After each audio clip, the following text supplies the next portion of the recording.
So hello guys, mayong hapon, maulang hapon, karong adlaw. So naibata diri samok-samok diri sa kwarto. Kaning nga video guys naami sa kwarto kitungod nga sakit lagi niya akong palangga nga buutan niya sa kulot. Si Pikot at si Kulot, ayan, dalawa sila guys. Pero si Kulot medyo okay na siya. At dito nga pala nakikita nyo ang aking panganay, andyan, tulog siya. Sinundo namin siya kanina madaling araw sa airport. Umuwi siya dito galing Manila. At ito si JK, si ikot natin na dede. Medyo okay siya kasi nga nakalabas na yung kabag niya. Sana magtuloy-tuloy na ang kanyang paggaling kasi napakahirap guys nang may sakit ang anak.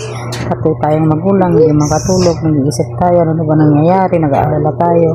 Lalo na pag ganito kaliit pa na bata, hindi makapagsumbong, hindi makapagsabi kung ano masakit.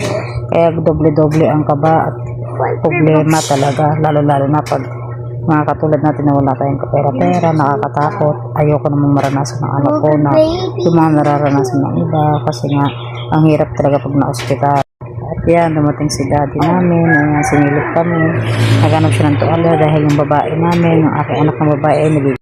So yun lang guys, thank you for watching.